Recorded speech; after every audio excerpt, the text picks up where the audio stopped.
آپ کسی گفتگو میں ہیں اور کوئی کہتا ہے کہ مذہبی لوگوں کو دوسروں پر اپنے عقائد مسلط کرنے کی اجازت نہیں ہونے چاہیے، اپنے ایمان کو اپنے اور اپنے خدا کے مابین رکھیں، تو آپ کیا کہیں گے؟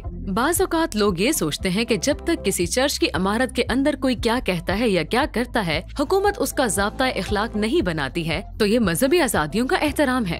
کیا یہ بات سچ ہے؟ یا مذہبی آزادی عوامی سطح پر اپنے عقائد کو ظاہر کرنے اور اس پر زندہ رہنے کے لوگوں کی طرح حقوق کی حفاظت کرتی ہے؟ مذہبی آزادی کو واقعتاً سمجھنے اور کسی اور کو سمجھانے کے لیے ان 3 باتوں کو ہمیشہ یاد رکھیے۔ نمبر 1، عبادت کی آزادی اور مذہب کی آزادی میں فرق ہے اور امریکہ میں دونوں قائم ہیں۔ عبادت کی آزادی عقائد کی آزادی ہے، لیکن یہ مذہب کی وسیع تر آزادی کا صرف ایک چھوٹا ذیلی حصہ ہے جو آپ کے عقائد کے مطابق زندگی گزارنے کا حق ہے۔ کسی فرد کو عبادت کی آزادی تک محدود رکھنا ان کے حقوق کو واقعتاً احترام نہیں کرتا ہے۔ عبادت کی آزادی صرف اس بات کی ضمانت دیتی ہے کہ حکومت اس بات پر قابو نہیں پا سکتی کہ لوگ اپنے دلوں، اپنے ذہنوں اور اپنے گھروں اور اپنی عبادت گاہوں پر اعتماد کرتے ہیں۔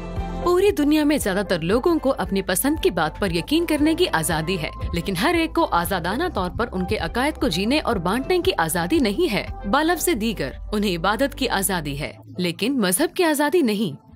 بذات خود عبادت کی آزادی اہل ایمان کو بہت کم تحفظ فراہم کرتی ہے۔ یہی وجہ ہے کہ ابتدا ہی سے ہی بائیوں نے نہ صرف عبادت کی آزادی بلکہ آئین میں مذہب کی آزادی کے تحفظ کا انتخاب کیا۔ نمبر 2، مذہب کی آزادی خدا نے دی ہے اور ہم سب کے لیے ہے۔ عام طور پر جب لوگ کہتے ہیں کہ مذہبی لوگوں کو اپنے عقائد کو دوسروں پر مسلط نہیں کرنا چاہیے تو وہ اخلاقی امور کے بارے میں بات کر رہے ہوتے ہیں جو کہ حالیہ دہائیوں میں سیاسی ہو چکے ہیں، فحاشی، اسقاط حمل اور LGBT حقوق کی بنا پر۔ ان امور پر ان کا مطلب یہ ہے کہ مذہبی لوگوں کو اپنے مذہبی عقائد کی بنیاد پر قانون، آرڈیننس، قواعد یا حتیٰ کہ دلائل بنانے کا بھی کوئی حق نہیں ہے۔ اس خیال سے مذہبی آزادی کو غلط درجے سے دوسرے درجے کا حق سمجھا جاتا ہے، ایک جو حکومت کے اسقاط حمل یا ہم جنس شادی جیسے نام نہاد حقوق سے کم اہم ہے، جو کہ غیر ضروری ہے، لیکن یہ سچ نہیں ہے۔ مذہبی آزادی حکومت کا پیدا کردہ حق بالکل بھی نہیں ہے۔ یہ وہی حق ہے جس کو بہت سے فلاسفروں نے ایک فطری حق کہا ہے، اور یہ خدا کا دیا ہوا حق ہے جو کہ ہر ایک کو ہے۔ اس بات سے قطع نظر کہ حکومت کیا کہتی ہے۔ جب بانیوں نے آئین اور حقوق کا بل بنایا تو وہ تسلیم کرتے ہیں کہ کچھ حقوق خدا کے عطا کردہ ہیں۔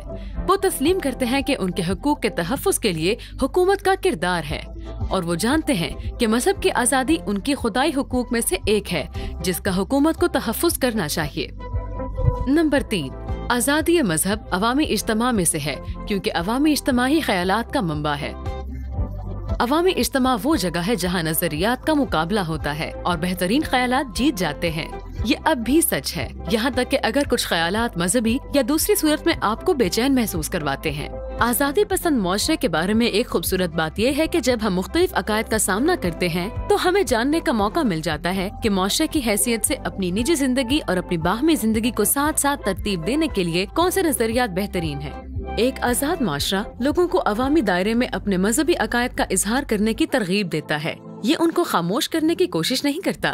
ہمیں نظریات کو آزادانہ طور پر گردش کرنے کی خواہش رکھنی چاہیے تاکہ ہم بہترین آئیڈیاز کا انتخاب کر سکیں جو ایسے انسانوں کی نشوونما کا باعث بنے جو ہر شخص کے وقار کا بہترین احترام کرتے ہیں، اور یہ خطاب ہمارے دل میں ابدی سرایت کی آرزو کو پورا کرتا ہے۔ ایک بات واضح رہے، مذہبی آزادی سمیت تمام آزادیوں کی کچھ حدود نافذ ہیں، لیکن تکلیف ہرگز وہ حد نہیں ہے۔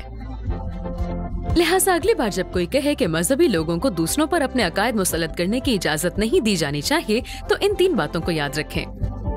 نمبر 1، عبادت کی آزادی اور مذہب کی آزادی میں فرق ہے اور امریکہ میں دونوں قائم ہیں۔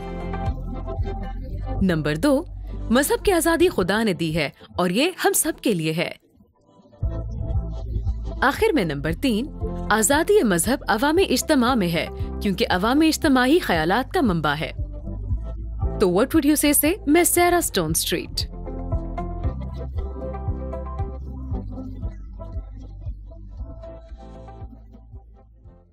عزیز ناظرین، اس ویڈیو کو دیکھنے کے بعد اگر آپ انجیل شریف کا مفت نسخہ حاصل کرنا چاہتے ہیں تو ہمیں اپنا مکمل پتہ بما موبائل فون کے ارسال کر دیں۔